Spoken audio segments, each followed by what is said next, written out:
வாழ்க்கை அட நமக்குள் இருக்கும் வேட்கை புதிரை விளக்கும் விடைதான் நிலையாய் நிலைக்கும் புதிர்தான் கணக்குதானே வாழ்க்கை அட நமக்குள் இருக்கும் வேட்கை புதிரை விளக்கும் விடைதான் நிலையாய் நிலைக்கும் புதிர்தான் என்னாய் விண்ணாய் மண்ணாய் பொன்னாய் மனதிலும் பதிந்திடுமே நம் அறிவிலும் வளர்ந்திடுமே கணக்குதானே வாழ்க்கை அட நமக்குள் இருக்கும் வேட்கை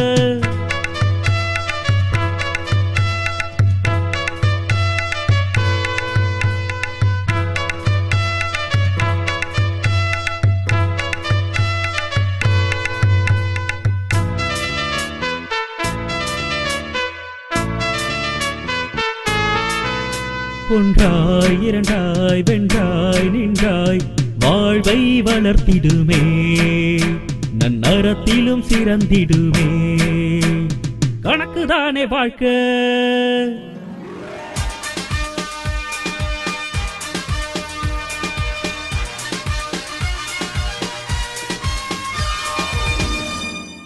ஷியாமலவாணி 90.4 சமுதாய வானொலியின் வானொலி மூலம் கணிதம் கற்போம். இந்நிகழ்ச்சிக்கு ஊக்கம் மற்றும் ஆதரவு வழங்குவோர் தேசிய அறிவியல் மற்றும் தொழில்நுட்ப தொடர்பாடல் குழுமம், புதுதில்லி.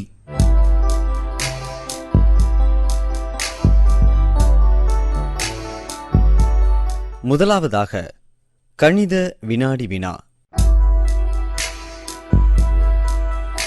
இதில் பங்கேற்பவர்கள் மதுரை மாவட்டம் வளையங்குளம் கிராமம் புதுக்கண்மாய் மக்கள்.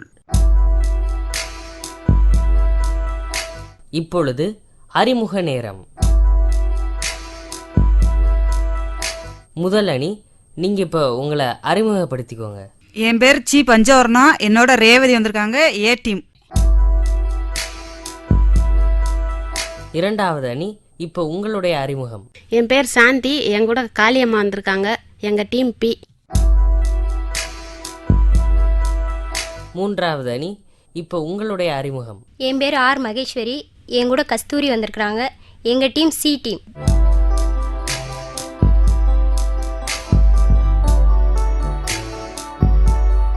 நிகழ்ச்சிக்கு சிறப்பு விருந்தினர் திருமதி எஸ் மேகலா, கணிதத்துறை உதவி பேராசிரியை, சுப்பலட்சுமி லட்சுமிபதி அறிவியல் கல்லூரி, மதுரை.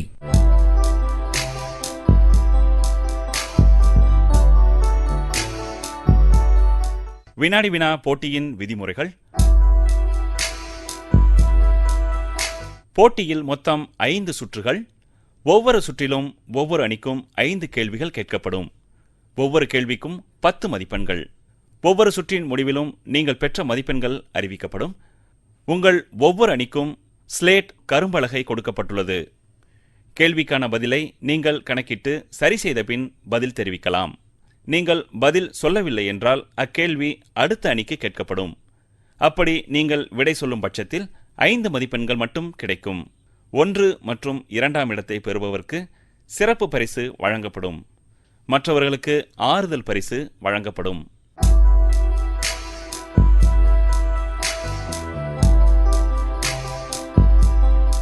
கணித வினாடி வினா நிகழ்ச்சியில் இப்பொழுது 2வது சுற்று ஆரம்பம்.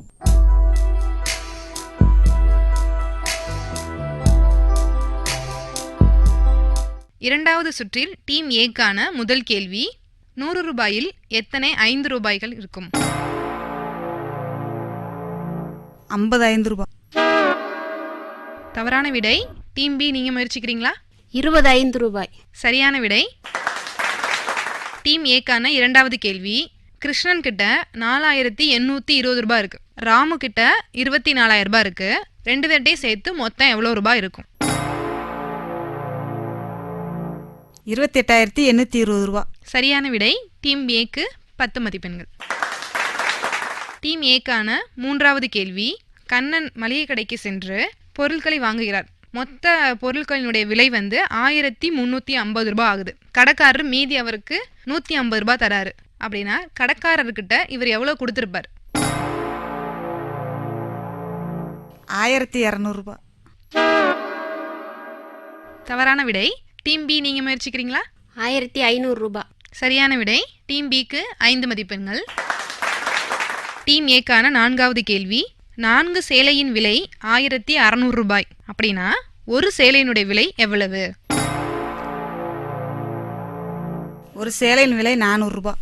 சரியான விடை டீம் ஏக்கு 10 மதிப்பெண்கள். டீம் ஏக்கான இறுதி கேள்வி.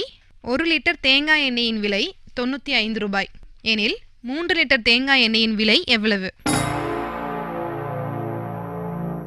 285 ரூபாய். சரியான விடை டீம் ஏக்கு 10 மதிப்பெண்கள்.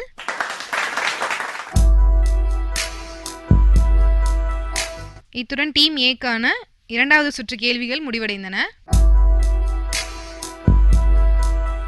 டீம் பிக்கான முதல் கேள்வி. 1000 ரூபாயில் எத்தனை 10 ரூபாய்கள் இருக்கும்? 110 ரூபாய். சரியான விடை டீம் பிக்கு 10 மதிப்பெண்கள். டீம் பிக்கான 2வது கேள்வி. உங்களின் மாத வருமானம் 10,000 ரூபாய். அதில் நீங்கள் வீட்டு வாடகை 2000 ரூபாய் கொடுத்துட்றீங்க, மளிகை ஜாமான் வாங்குறீங்க, அது ஒரு 1000 ரூபாய், பிள்ளைங்களோட ஸ்கூல் ஃபீஸுக்கு ஒரு 2000 ரூபாய் கொடுத்துட்றீங்க. அப்படின்னா மீதி உங்ககிட்ட எவ்வளோ இருக்கும்? 5000 ரூபாய். சரியான விடை டீம் பிக்கு 10 மதிப்பெண்கள். டீம் பிக்கான 3வது கேள்வி. சந்திரன் ஒரு துணிக்கடைக்கு போகிறாரு. துணிக்கடைக்கு போய் துணிமணியெல்லாம் எடுக்கிறாரு. அவர் வாங்கின துணிமணியினுடைய விலை 2525 ரூபாய். அவர் கடைக்காரர்கிட்ட 3000 ரூபாய் கொடுக்குறாரு. அப்படின்னா கடைக்காரர் அவருக்கு எவ்வளவு மீதி காசு தரணும்? 475 ரூபாய். சரியான விடை டீம் பிக்கு 10 மதிப்பெண்கள். டீம் பிக்கான 4வது கேள்வி. 10 கிலோ சீனியின் விலை 350 ரூபாய். அப்படின்னா 1 கிலோ சீனியோட விலை எவ்வளவு? 35 ரூபாய். சரியான விடை டீம் பிக்கு 10 மதிப்பெண்கள். டீம் பிக்கான இறுதி கேள்வி. 1 கிலோ அரிசியின் விலை 43 ரூபாய் எனில் 8 கிலோ அரிசியின் விலை எவ்வளவு? 344 ரூபாய். சரியான விடை டீம் பிக்கு 10 மதிப்பெண்கள்.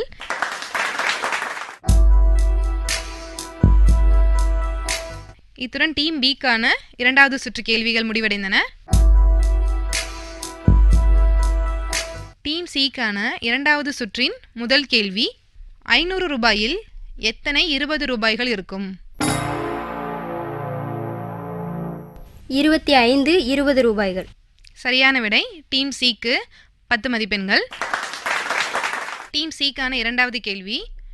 லட்சுமின்றவங்க நகை கடைக்கு போகிறாங்க நகை எடுக்கிறதுக்காக. அவங்க வாங்க போகிற நகையினுடைய விலை 12,000 ரூபாய். கடைக்காரரு நகையெல்லாம் வாங்கினதுக்கப்புறம் மீதி அவங்களுக்கு 1200 ரூபா தர்றாங்க. அப்படின்னா அந்த நகையுடைய விலை எவ்வளவு? 10,800 ரூபாய். சரியான விடை டீம் சிக்கு 10 மதிப்பெண்கள். டீம் சிக்கான 3வது கேள்வி. மார்ச் மாதத்தில் எத்தனை நாட்கள் இருக்கும்? 31 நாட்கள். டீம் சிக்கு 10 மதிப்பெண்கள். டீம் சிக்கான 4வது கேள்வி. 5 கிலோ ஸ்வீட்டின் விலை 600 ரூபாய் எனில் 1 கிலோ ஸ்வீட்டின் விலை எவ்வளவு? 125 ரூபாய். தவறான விடை. டீம் ஏ நீங்கள் முயற்சிக்கிறீங்களா? 120 ரூபாய். சரியான விடை டீம் ஏக்கு 5 மதிப்பெண்கள். டீம் சிக்கான இறுதி கேள்வி. 1 கிலோ ஆப்பிளின் விலை 110 ரூபாய் எனில் 3 கிலோ ஆப்பிளின் விலை எவ்வளவு? 330 ரூபாய். சரியான விடை டீம் சிக்கு 10 மதிப்பெண்கள்.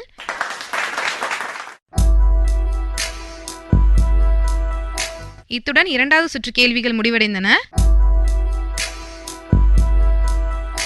2வது சுற்றில் அணிகளின் மதிப்பெண்கள். டீம் ஏ 35 மதிப்பெண்கள், டீம் பி 60 மதிப்பெண்கள், டீம் சி 40 மதிப்பெண்கள். கணித வினாடி வினா. இதில் பங்கேற்றவர்கள் மதுரை மாவட்டம் வளையங்குளம் கிராமம் புதுக்கண்மாய் மக்கள்.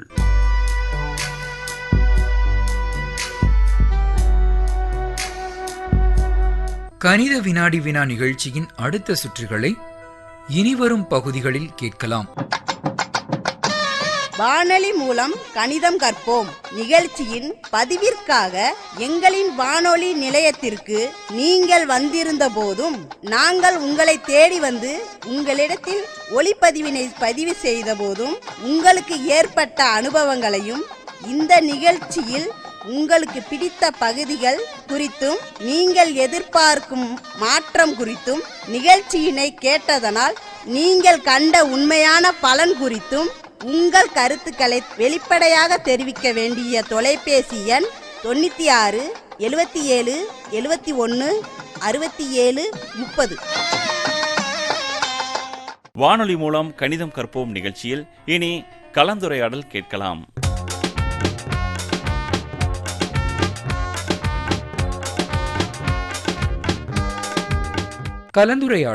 கலந்துரையாடலில் இன்று காப்பீட்டில் கணிதம்.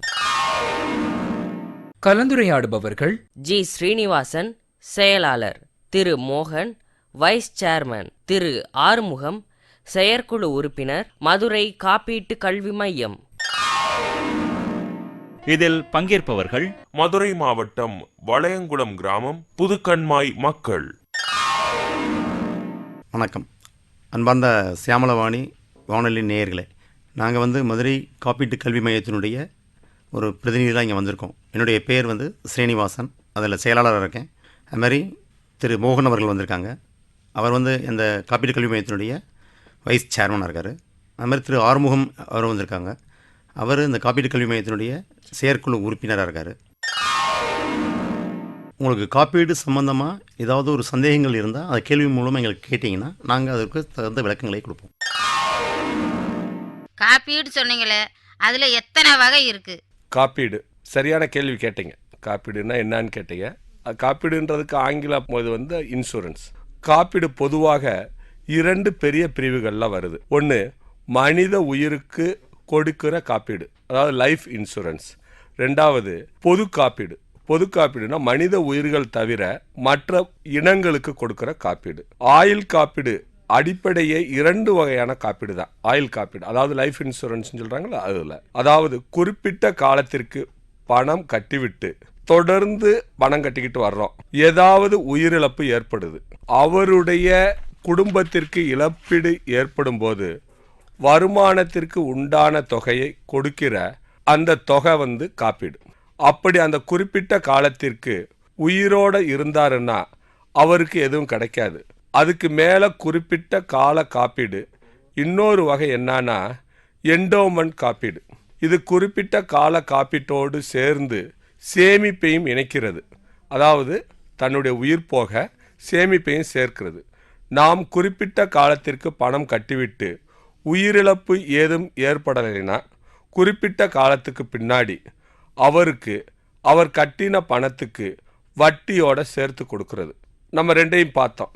அதாவது அவருடைய இறந்து போனான்னா அவர் குடும்பத்துக்கு கொடுக்கறது, இன்னொன்று அவருடைய காலத்துக்கு அவர் அந்த பணம் கட்டிக்கிட்டே வர்றாரு, அவருக்கு ஒன்றும் ஆகலை அப்படின்னப்ப இன்னொரு பங்கு கொடுக்குறோம். இது ஆயுள் காப்பீட்டில். இன்னைக்கு பல காப்பீட்டு திட்டங்கள் ஆயுள் காப்பீட்டு கழகங்கள் கொடுக்குறாங்க. லாபத்தில் பங்கு எடுக்கிற காப்பீட்டு திட்டங்கள், லாபத்தில் பங்கு எடுக்காத திட்டங்கள். இது தவிர மருத்துவ காப்பீடு, நுண் காப்பீடு, ஓய்வூதிய காப்பீடு, குழு காப்பீடுன்னு என பல காப்பீடுகள் ஆயுள் இன்சூரன்ஸில் இருக்குது. அதுபோல் பொது காப்பீட்டில் பயிர் காப்பீடு, விபத்து காப்பீடு, வாகன காப்பீடு, தீ காப்பீடுன்னு எண்ணற்ற வகைகள், மொத்தம் 999 வகையான காப்பீடுகள் இருக்குது. பொது காப்பீட்டு திட்டங்கள் எல்லாமே குறுகிய கால திட்டங்கள், அதாவது 1 வருடத்திற்கு தான். இது 1 வருடத்திற்கு வாகன சேதமோ தொலைஞ்சு போச்சுன்னா இழப்பீடு கொடுப்பாங்க. அப்படி எதுவும் நடக்கலைன்னா நம் கட்டிய பணத்தை திருப்பி தரமாட்டாங்க. லைஃப் இன்சூரன்ஸில் தர்ற மாதிரி இதில் தர்றதில்ல. அடுத்த வருடத்துக்கு மீண்டும் அதே பொருளுக்கு காப்பீடு எடுக்கும்போது போனஸ்ன்னு சொல்லி ஒரு தொகையை நாம் கட்ட வேண்டிய பணத்தில் இருந்து கழிச்சுக்கிட்டு மீதி தொகையை கட்டுவாங்க. 2க்கும் வித்தியாசம் என்னன்னா, ஆயுள் காப்பீடு மனித உயிர்களில் இழப்பு ஏற்படும் பொழுது அதற்குண்டான இழப்பீட்டை ஒரு தொகையாக கணக்கீடு செய்து இழப்பீடு தர்றாங்க. பொது காப்பீட்டில் அந்த பொருளுக்கு உண்டான சந்தை மதிப்பை அடிப்படையாக வச்சு அந்த பொருளுக்கு சேதம் வரும்போது இழப்பீடு வழங்குறாங்க.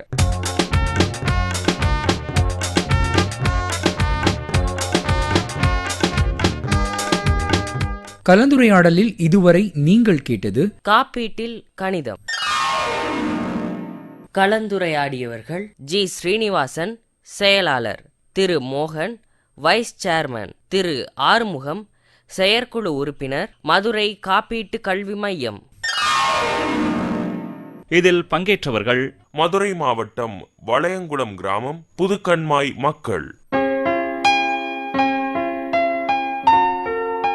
வானொலி மூலம் கணிதம் கற்போம் நிகழ்ச்சிகளை www.i-radiolive.com என்ற இணையதளத்தில் நேயர்கள் நிகழ்ச்சிகளை எப்போது வேண்டுமானாலும் பதிவிறக்கம் செய்து கேட்டு பயன்பெறலாம்.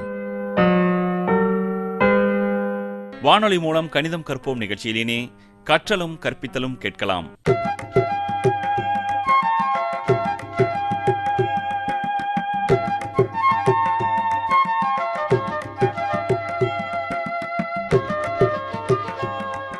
கற்றலும் கற்பித்தலும் நிகழ்த்துபவர் ஆர். தேவிகா, கணித ஆசிரியை, கிருஷ்ணம்மாள் ராமசுப்பையர் பள்ளி, மதுரை.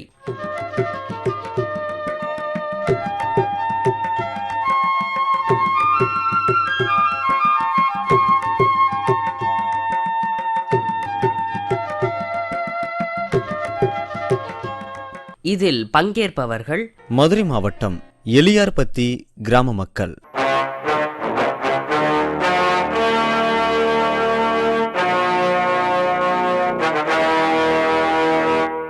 வணக்கம், என் பேர் சின்னம்மா. என் கூட குப்பமாக வந்திருக்காங்க. நாங்கள் எலியார்பத்தி கிராமத்துலேருந்து வந்திருக்கோம். நாங்கள் கணக்கு பாடம் கற்றுக்கிற வந்திருக்கோம். நான் தேவிகா, கிருஷ்ணம்மாள் ராமசுப்பையர் பள்ளியிலிருந்து வந்திருக்கேன். கணித ஆசிரியை. நீங்க எலியார்பத்தி கிராமத்திலிருந்து கணிதம் கத்துக்கிறக்காண்டி வந்திருக்கீங்க. ரொம்ப நன்றி. கணிதத்துல மொத்தம் 4 அடிப்படை செயல்கள் இருக்கு. அதுல இப்போ நாம் 3வது அடிப்படை செயலை பத்தி பார்க்க போறோம். அது பெருக்கல். பெருக்கல்னா என்ன நினைச்சீங்கன்னா, ஒன்றும் இல்லை, திரும்ப திரும்ப கூட்டுறது தான் பெருக்கல். ஏற்கனவே கூட்டல் பற்றி பார்த்துருக்கோம். இப்போது 4 4 தடவை கூட்டினோன்னா 4 கூட்டல் 4 கூட்டல் 4 கூட்டல் 4 16. இதை பெருக்கல்ல நம்ம எப்படி சொல்லுவோம் அப்படின்னா 4 பெருக்கல் 4 16. எதுக்காக வேண்டி இந்த பெருக்கலை கண்டுபிடிச்சாங்க அப்படின்னா, இப்போ ஒவ்வொரு எண்ணையும் மறுபடியும் மறுபடியும் நம்ம கூட்டும்போது கிடைக்கிறதான் பெருக்கல். இப்போ 10ஐயும் 50ஐயும் நம்ம பெருக்கினோன்னா 10 50 தடவை போடும்போது சில நேரங்கள் தவறு வர்றதுக்கு வாய்ப்பு இருக்கு. அதனால தான் இந்த பெருக்கலை நம்ம கண்டுபிடிச்சிருக்கோம். 10ஐயும் 50ஐயும் பெருக்கினோன்னா 500. இந்த மாதிரி ஈஸியாக நம்ம கண்டுபிடிக்கிறதுக்காக வேண்டிதான் பெருக்கல் இருக்கு. இப்போ எந்த ஒரு எண்ணையும் சைஃபரால் பெருக்கினோன்னா சைஃபர் தான் நமக்கு கிடைக்கும். 5ஐயும் சைஃபரையும் பெருக்கினோன்னா சைஃபர். அதே மாதிரி 100ஐயும் சைஃபரையும் பெருக்கினோன்னா சைஃபர் தான். எவ்வளோ பெரிய எண்ணாக இருந்தாலும் சைஃபரோட பெருக்கும்போது நமக்கு கிடைக்கிற விடை சைஃபர் தான். இப்போது நம்ம 1ஆல் பெருக்கிறத பற்றி பார்க்க போகிறோம்.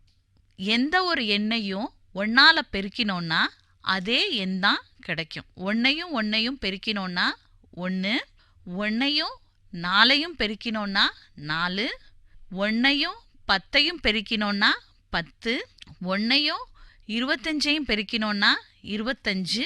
அதே மாதிரி 1ஐயும் 125ஐயும் பெருக்கினோன்னா 125. எந்த ஒரு எண்ணையும் 1ஆல் பெருக்கினோன்னா அதே எண் தான் நமக்கு கிடைக்கும். இப்போ 2ஆம் வாய்ப்பாடு, இது 1ஆம் வாய்ப்பாடு அப்படின்னு நம்ம சொல்கிறோம். இப்போ 2ஆம் வாய்ப்பாடு அப்படின்னு போனோன்னா எந்த ஒரு எண்ணையும் 2ஆல் பெருக்கினோன்னா நமக்கு இரட்டைப்படை எண் தான் கிடைக்கும். இப்போ 2ஐயும் 1ஐயும் பெருக்கினோன்னா 2, 2ஐயும் 2ஐயும் பெருக்கினோன்னா 4, 2ஐயும் 3ஐயும் பெருக்கினோன்னா 4ஓட 2 கூட்டினோன்னா 6. அதே மாதிரி 2 2 கூட்டிட்டும் போகலாம், இல்லை நம்ம பெருக்கி கண்டுபிடிச்சாலும் கண்டுபிடிக்கலாம். இப்போ 2யும் 10யும் பெருக்கினோன்னா என்ன வரும்னு தெரியுமா?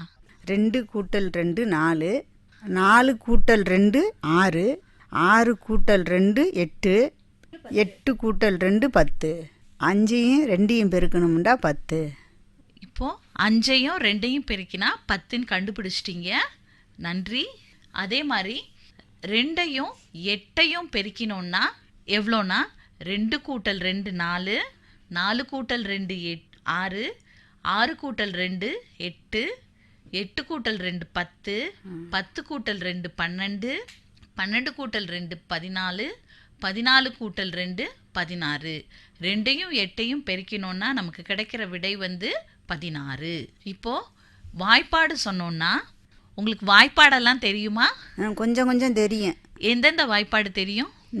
2வது வாய்ப்பாடு 3வது வாய்ப்பாடு கொஞ்சம் கொஞ்சம் இந்த இதுக்கு வந்த பிறகு கொஞ்சம் கற்றுக்கிட்டோம். சரி, 2வது வாய்ப்பாடு சொல்லுங்க பார்க்கலாம்.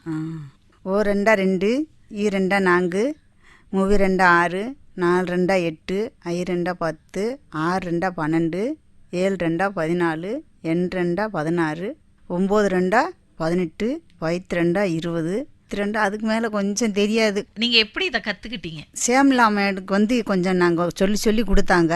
அதனால வந்து 2 தடவை இதுக்கு வந்த மீட்டிங்கு வந்ததுனால கொஞ்சம் கொஞ்சம் கற்றுக்கிட்டோம். ரொம்ப நன்றி. இப்போ 3வது வாய்ப்பாடு தெரியுமா?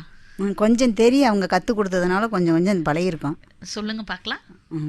1 3 3, 2 3 6, 3 3 9, 4 3 12, 5 3 15, 6 3 18, 7 3 21, 8 3 24, 9 3 27, 10 3 30.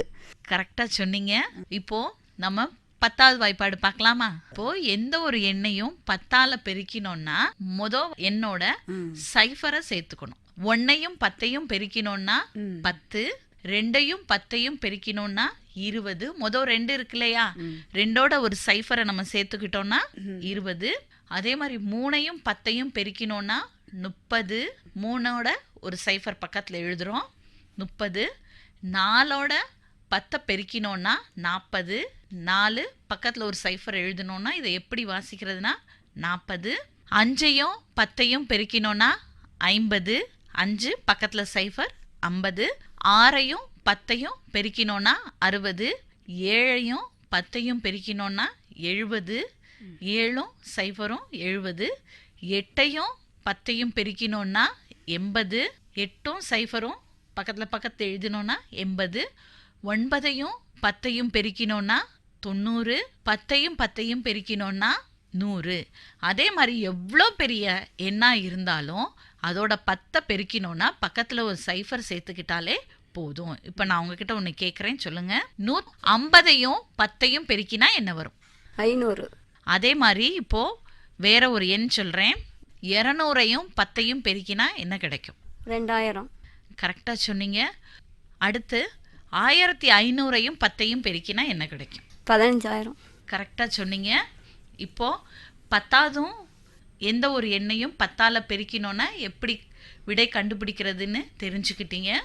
இப்போ நம்ம 5ஆல பெருக்கிறத பற்றி பார்க்க போகிறோம். 1யும் 5யும் பெருக்கினா என்ன வரும்னா 5.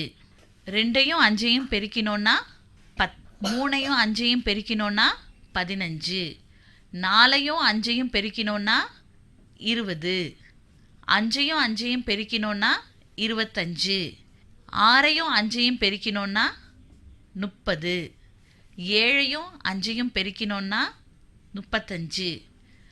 8யும் 5யும் பெருக்கினோன்னா 40. 9யும் 5யும் பெருக்கினோன்னா 45. 10யும் 5யும் பெருக்கினோன்னா 50. இப்போது நம்ம 5வது வாய்ப்பாடு பற்றியும் தெரிஞ்சுக்கிட்டோம். இதில் நம்ம 5 கூட்டிட்டும் போய் கண்டுபிடிக்கலாம். இப்போ அடுத்து வந்து 9வது வாய்ப்பாடை ஈஸியாக உங்களுக்கு கற்றுத்தரேன்.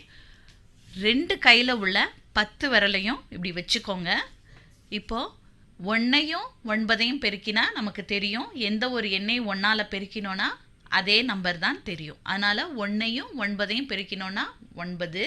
9யும் 2யும் பெருக்கினோன்னா என்ன வரும்னு இப்போ பார்க்க போகிறோம். இப்போது 10 விரல்லையும் 2வது விரலை மடக்கிக்கோங்க.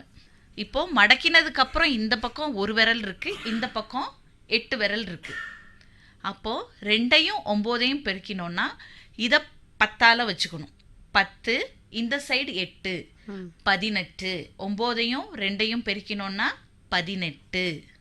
புரிஞ்சுதா? இப்போது 9ஐயும் 3ஐயும் பெருக்கினோன்னா என்னன்னு கண்டுபிடிக்கிறோம். 3ஆவது விரலை மடக்கிக்கோங்க. இந்த பக்கம் 2 விரல்கள் இருக்குது, இந்த பக்கம் 7 விரல் இருக்குது. அப்படின்னா 27. இப்போது 9ஐயும் 3ஐயும் பெருக்கினோன்னா 27. 9ஐயும் 4ஐயும் எப்படி பெருக்கினா 4ஆவது விரலை மடக்கிக்கோங்க. மடக்கினதுக்கு ஒரு பக்கம் 3 விரலும் இன்னொரு பக்கம் 6 விரலும் நமக்கு இருக்குது. அப்போ 36. இப்போது 9ஐயும் 5ஐயும் நம்ம பெருக்க போகிறோம். இப்போது 5ஆவது விரலை மடக்கிக்கோங்க. ஒரு பக்கம் 4 விரல் இன்னொரு பக்கம் 5 விரல் இருக்குது. அப்போ 45. அதே மாதிரி இப்போ நீங்கள் எனக்கு சொல்லுங்கள் பார்க்கலாம். 8ஐயும் 9ஐயும் பெருக்கினா 8ஆவது விரலை மடக்கிக்கோங்க. மடக்கிட்டு எனக்கு சொல்லுங்கள். 72. இது ஈஸியாக புரியுதா? புரியுது மேடம். அதே மாதிரி 9ஐயும் 6ஐயும் பெருக்கினோன்னா 6ஆவது விரலை மடக்கினீங்கன்னா ஒரு பக்கம் 5 இன்னொரு பக்கம் 4 விரல்கள் இருக்குது. அப்படின்னா 54. 7ஐயும் 9ஐயும் பெருக்கினோன்னா எவ்வளோனா 7ஆவது விரலை நீங்கள் மடக்கினீங்கன்னா ஒரு பக்கம் 6 விரல்களும் இன்னொரு பக்கம் 3 விரல்களும் இருக்குது. அப்படின்னா 63. இப்போ 9ஐயும் 8ஐயும் நம்ம பெருக்கினோன்னா 8ஆவது விரலை மடக்கிக்கோங்க. ஒரு பக்கம் 7 விரல்கள் இருக்குது, இன்னொரு பக்கம் 2 விரல் இருக்குது. அப்போ 72. 9ஐயும் 9ஐயும் நம்ம பெருக்கினோன்னா என்ன வரும்னு பார்க்க போகிறோம். 9ஆவது விரலை மடக்கினீங்கன்னா ஒரு பக்கம் 8 விரல்களும் இன்னொரு பக்கம் 1 இருக்குது, ஒரு விரலும் இருக்குது. அப்படின்னா 81. இப்போ 9ஐயும் 10ஐயும் பெருக்கினோன்னா 90. இது நமக்கு ஏற்கனவே பார்த்தது தான், 10ஆவது வாய்ப்பாடில் பார்த்தோம் இல்லையா? அதே மாதிரி. ஸோ இப்போ நம்ம என்னென்ன வாய்ப்பாடுகள்லாம் பார்த்துருக்கோம் அப்படின்னா 1ஆவது வாய்ப்பாடு பார்த்தாச்சு, 2, 3, 5, 9, 10. இந்த வாய்ப்பாடெல்லாம் நம்ம இப்போது பார்த்தாச்சு. நீங்கள் கடைக்கு போகிறீங்க, அங்கே 1 கிலோ அரிசி 30 ரூபா சொல்கிறாங்க. நீங்கள் 2 கிலோ அரிசி வாங்குறீங்க, அப்போ எவ்வளோ விலை? 60 ரூபா. அதே மாதிரி இப்போ நீங்கள் வேற ஒரு கடைக்கு போகிறீங்க, அங்கே அரிசி 40 ரூபா சொல்கிறாங்க 1 கிலோ. நீங்கள் 4 கிலோ அரிசி வாங்குறீங்க, அப்போ எவ்வளோ? 160. 160. 40 4 தடவை கூட்டினீங்கன்னா உங்களுக்கு 40 கூட்டல் 40 80, 80 கூட்டல் 40 120, 120 கூட்டல் 40 160. ஸோ 1 கிலோ அரிசி 40 ரூபானா 4 கிலோ அரிசி 160 ரூபா. இப்போது பஸ்லலாம் போனீங்கன்னா 3 பேர் உட்கார்ற சீட்டு இருக்குது. அப்போது ஒவ்வொரு சீட்லேயும் 3 பேர் உட்காடுறாங்க. 7 சீட்டில் மொத்தம் எத்தனை பேர் உட்காந்துருப்பாங்க? 21. இப்போ நம்ம 7 3 தடவை கூட்டல், 3 7 தடவை கூட்டலாம். 3 கூட்டல் 3 6, 6 கூட்டல் 3 9, 9 கூட்டல் 3 12, 12 கூட்டல் 3 15, 15 கூட்டல் 3 18, 18 கூட்டல் 3 21. இப்போது அதே மாதிரி பஸ்ஸில் ஒவ்வொரு சீட்லேயும் 3 பேர் உட்காடுறாங்க. மொத்தம் 10 சீட்னா எத்தனை பேரால் உட்கார முடியும்? 30 பேர். 30 பேரால் உட்கார முடியும். கரெக்டாக சொன்னீங்க, ரொம்ப நன்றி.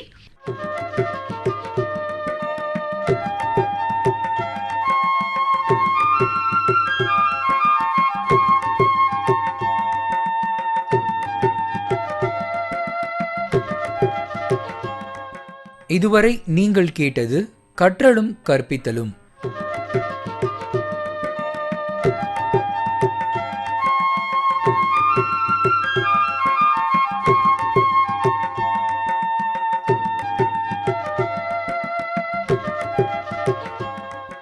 கற்றலும் கற்பித்தலும் நிகழ்த்தியவர் ஆர் தேவிகா, கணித ஆசிரியை, கிருஷ்ணம்மாள் ராமசுப்பையர் பள்ளி, மதுரை.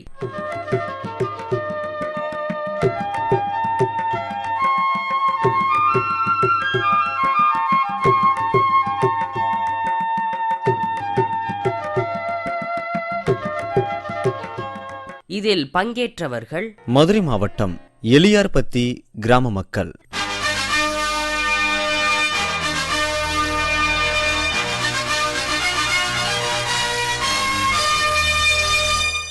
ஷியாமலவாணி 90.4 சமுதாய வானொலியின் வானொலி மூலம் கணிதம் கற்போம் இந்நிகழ்ச்சிக்கு ஊக்கம் மற்றும் ஆதரவு வழங்கியோர் தேசிய அறிவியல் மற்றும் தொழில்நுட்ப தொடர்பாடல் குழுமம், புதுதில்லி.